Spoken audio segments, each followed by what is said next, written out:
Okay, let's talk to Jeff Lowe, the creator and writer of The Frog Princess. This graphic novel will appear in stores in October. Let's talk to Jeff and his style about writing comic books. Hi, well, thank you very much for meeting me, Jeff. And can you please explain to us your story and how you came about writing it? Sure, sure. So when I was, and I'm sorry for cutting you off, Austin.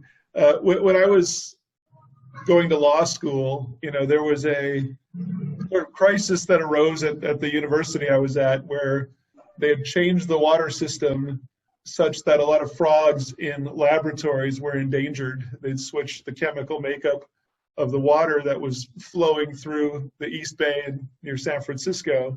And so the university had to take some emergency measures to save the frogs.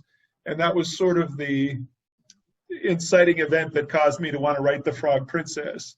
And it is a story about a herpetologist or an amphibian biologist at a university who runs a lab that has a sort of field where they do studies, and it's a swamp near the university, and some developers are wanting to develop it and take it over. And so the professor, or the student really, named Larissa Talcott, she organizes a group to try to rescue the frogs, and that's where she sort of gets the name The Frog Princess as an ironic nickname.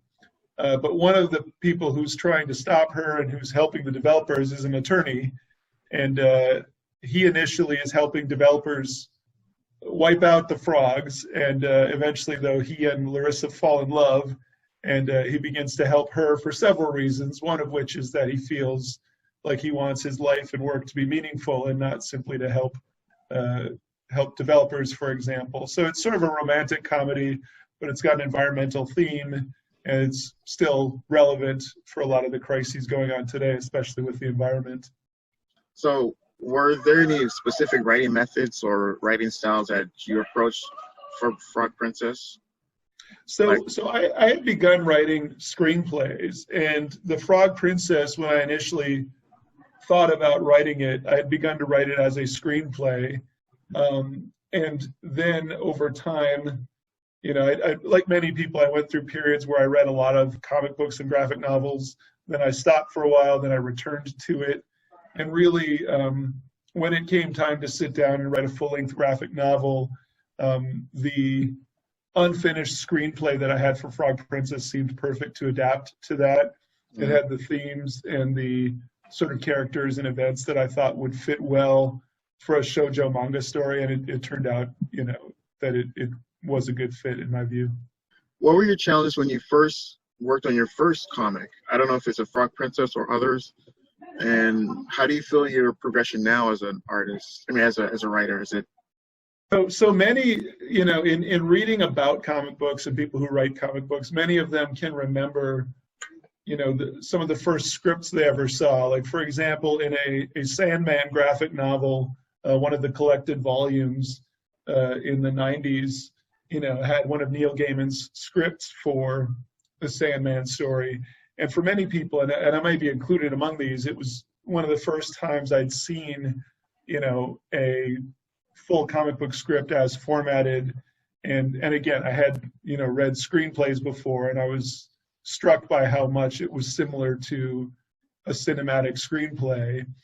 And so it was, again, sometime in the early 2000s, I became involved with, other writers that I met online, where we would exchange scripts, we would collaborate on scripts. And, as more books came out that had tips for comic book writers and sort of formatting of comic book scripts, we learned more about it, we became more adept at it. And then it became a matter of finding artists. So there are a lot of challenges, and for me, finding great collaborators, Ego Manga among them, was crucial, just so you don't feel like you're kind of out on your own trying to create these stories. It helps to have feedback, and obviously, if you're only a writer, you need to find an artist as well.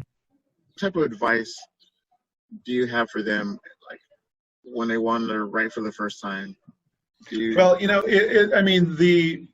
for me, the first comic scripts that I wrote again, we're in this Maskers universe, and I was trying to write a full team comic book that would extend over 5 or 6 issues, and that would involve, a great many characters and a great many plot devices and events. And I think it was probably too ambitious and too derivative at the same time.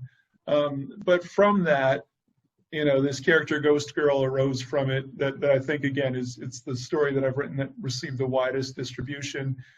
Having that world to start with was important, but then really focusing on a simpler story and on a character that people could relate to.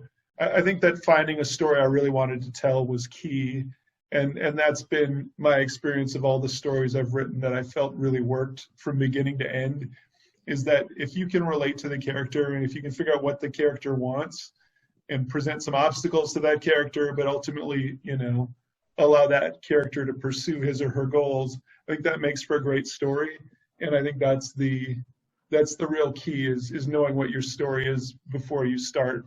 And I think that's been it's been very useful for me.